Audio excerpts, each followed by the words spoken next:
السلام علیکم، بسم اللہ الرحمن الرحیم، اللہم صلی علی محمد و علی آل محمد۔ اب ہم جو برج پڑھنے جا رہے ہیں وہ برج حوت ہے، جسے پائسس کہتے ہیں، اور اس کا ستارہ جو ہے مشتری اور نیپچون۔ حروف اس کے دال اور چے ہیں، اور پیدائش کے لیے ہے 20 فروری سے لے کے 20 مارچ تک۔ ٹھیک ہو گیا؟ اچھا، اب ہم اس کے متعلق اپنی علمی رہنمائی آپ کو دینا چاہیں گے۔ وہ یہ ہے کہ اس ماہ آپ کا زیادہ تر وقت رشتہ داروں، شریک کار، سسرالی رشتہ داروں سے میل ملاپ میں بہت زیادہ گزرے گا، یا آپ جائیں گے یا وہ آپ کے گھر خرچہ ڈالنے کے لیے آپ کو آ جائیں گے۔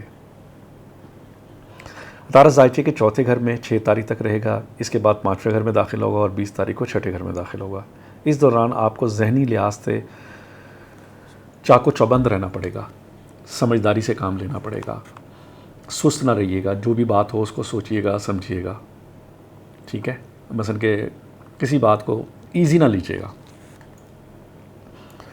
اور نئے خیالات اور نظریات آپ کو آئیں گے، ظاہر ہے اس میں اس کو آپ نے دیکھنا بھی ہے، اور موجودہ جو سرگرمیاں چل رہی ہیں اس میں آپ کو ایک قسم کی رنگینی محسوس ہوگی، تو اس کو انجوائے کریں، بلکہ سب سے اچھی بات ہے۔ اس وقت آپ کو جو ہے نا خط و کتابت کی زندگی میں اہم کردار، مثلا اگر آپ کو کوئی اپلیکیشنیں ٹائپ کرنی ہیں، یا آپ نے جاب اپلائی کرنی ہے، آپ نے ویزا اپلائی کرنا ہے، آپ نے جو بھی خط و کتابت کرنی ہے، اس کے لیے میں آپ کو خاص تاریخیں بتا رہا ہوں۔ وہ ہیں 3، 18، 25، 24، 30۔ یہ خاص طور پر اہم ثابت ہوں گے۔ اور مثلا کہ اگر آپ CSS کی تیاری کر رہے ہیں، کوئی کمپٹیشن کا مقابلے کی تیاری کر رہے ہیں، تو یہ مہینہ اس کے لیے بہت ہی اچھا ہوگا۔ اور دوسری بات، اگر آپ نئی قسم کی مشینری خریدنا چاہتے ہیں تو وہ خریدیں، آپ کو بہت فائدہ اس میں رہے گا، اور وہ تا دیر تک چلتی رہے گی۔ جیسے کسی اگر کوئی مشین آئی ہے وہ 6 مہینے چلتی ہے، لیکن اگر آپ نے اس وقت میں خریدی تو وہ کافی سالوں تک اچھے طریقے سے چلتی رہے گی، اور اس کی کوالٹی آف لائف جو ہے وہ بہت اچھی ہوگی۔ 2 تاریخ کو عطارد ذوال کی تثلیث ہوگی، انعامی اسکیموں میں روپیہ لگانے کے موقع ملیں گے۔ اب انعامی اسکیمیں ہمارے پاکستان میں تو نہیں ہیں میرا خیال ہے، تو یہ تو ہم کیسے رائی کر رہے ہیں، کیونکہ پوری دنیا میں پڑھا جاتا ہے یا سنا جاتا ہے یہ، تو اس لیے میں یہ چیزیں الفاظ استعمال کرتا ہوں۔ اسکیموں میں حصہ لینا، باہر لاٹری سسٹم ہے، وہاں پہ اپلائی کیا جاتا ہے، لوگ لاٹری کھیلتے ہیں، تو یہ ان کے لیے ہوتا ہے۔ 2 تاریخ کو عطارد اور ذوال کی تثلیث ہوگی، انعام اسکیموں میں جیسے میں نے کہا روپیہ لگانے کا موقع ملے گا، ضرور لگائیے گا۔ اس میں قسمت میں تبدیلی آنے کا اندیش پورا ایک اللہ کے فضل سے ہو سکتی ہے۔ دوسروں کا روپیہ آپ کو اہم مقدار میں مل سکتا ہے، مثلا کہ اگر آپ کو کسی سے ریکوائرمنٹ ہے پیسے لینے کی، اور آپ کی کوئی ڈیل چل رہی ہے، تو اس مہینے میں آپ کو پیسے وہاں سے مل جائیں گے انشاءاللہ تعالی۔ مریخ ذائچے کے تیسرے گھر میں سارا ماہ رہے گا، رشتہ داروں، تعلیمی معاملات اور تحریری کاموں میں غیر ضروری پریشانی سے واسطہ پڑ سکتا ہے۔ اس ماہ قریبی رشتہ داروں کے یہاں آنا جانا، میں نے جیسے پہلے بتایا، وجہ سے کافی زیادہ رہے گا، اور ہو سکتا ہے کہ اس دوران آپ پر شدید تنقید کی جائے، تو وہ آپ نے برداشت کرنی ہے۔ اس علم کا یہی فائدہ ہے کہ جب آپ کو پتہ لگ گیا کہ تنقید ہو سکتی ہے، تو آپ نے برداشت کرنی ہے، اور اس کو اچھے طریقے سے اپنے اندر پازیٹیوٹی لے کے آنی ہے۔ اور ہو سکتا ہے کہ جو تنقید ہو رہی ہے اور وہ واقعی آپ کے اندر کمی بیشی ہو، تو آپ نے ان کمی بیشیوں کو دور کرنا ہے۔ اور 22 تاریخ کو عطارد مشتری کی تثلیث ہوگی۔ اس دن کے نزدیک آپ کا زیادہ تر وقت رشتہ داروں کے ساتھ مطالبات کو پورا کرنے میں گزرے گا۔ تحریری کام، پبلشنگ کام جو بھی ہیں وہ آپ کو فائدہ دیں گے۔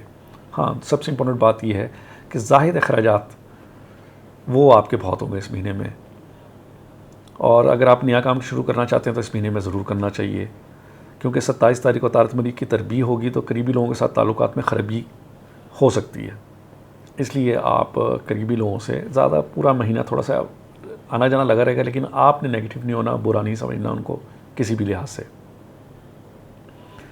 اچھا، اب یہ ہے کہ 19 تاریخ کو زورا جو ہے ذائچے کے چوتھے گھر میں رہنے کے بعد 5ویں گھر میں داخل ہوگا۔ اس گھر پر وہ باقوت رہے گا۔ ہاں، گھریلو اور خاندانی معاملات پر خوش قسمتی اور موافق اثرات مترتب ہوں گے۔ جو لوگ شادی شدہ ہیں، اگر ان میں کوئی آپس میں کھٹ بٹ چل رہی ہے یا کسی دوست کے ساتھ تو وہ اب آپ کے 19 تاریخ کے بعد کے معاملات سارے ٹھیک ہو جائیں گے انشاءاللہ تعالی۔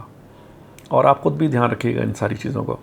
اور بچوں کے آپس میں لڑائی جھگڑے کا اندیشہ ہے، جن کے بچے بڑے ہیں، چھوٹے بچے تو روز ہی لڑتے ہیں، لیکن بڑے بہن بھائی ہیں تو ان میں اختلافات ہوں، تو آپ نے صلح جو کرانی ہے ان کو بیٹھ کے خود سلجھانا ہے، ان پہ نہیں چھوڑ دینا، کیونکہ اس وقت میں اگر وہ بہن بھائی ناراض ہوئے تو وہ جو ان کی ناراضگی ہے وہ لمبی چلے گی۔ تو بہتر یہ کہ آپ ان کو آسانی سے اچھے طریقے سے سمجھا دیں کہ اللہ کے رسول صلی اللہ علیہ وسلم نے منع فرمایا کہ 3 دن سے زیادہ کسی سے ناراض نہیں رہتے، تو امید ہے کہ انشاءاللہ تعالی ایسی چیزیں ٹھیک رہیں گی۔ اور رہائش میں تبدیلی کے چانسز ہیں، لیکن سنجیدگی سے سوچنا ہے آپ نے. اپنی بیوی کے کہنے پہ یا کسی عورت کے کہنے پہ آپ نے تبدیلی ہرگز نہیں کرنی. اگر تبدیلی کرنا چاہ رہے ہیں تو خود غور و خوض کیجیے گا اور اس کو سمجھیے گا، پھر کیجیے گا. اوورآل یہ مہینہ جو ہے تمام لحاظ سے میری نظر میں بہت اچھا ہے الحمدللہ. کوئی بھی ذکر الہی کریں، اللہ کا نام لیں، کوشش کریں جو نماز ملتی ہے اس کو پڑھیں. تو اس سے یہ جتنی بھی اگر میں نے جو بات بتائی ہے، مری کی تربیت بتائی ہے، طہارت کی، یہ ساری چیزیں ختم ہو جاتی ہیں. صدقہ خیرات کریں اور اچھے طریقے سے رہیں. انشاءاللہ تعالیٰ یہ مہینہ آپ کو خوشیوں والا ثابت ہوگا. السلام علیکم، اللہ حافظ.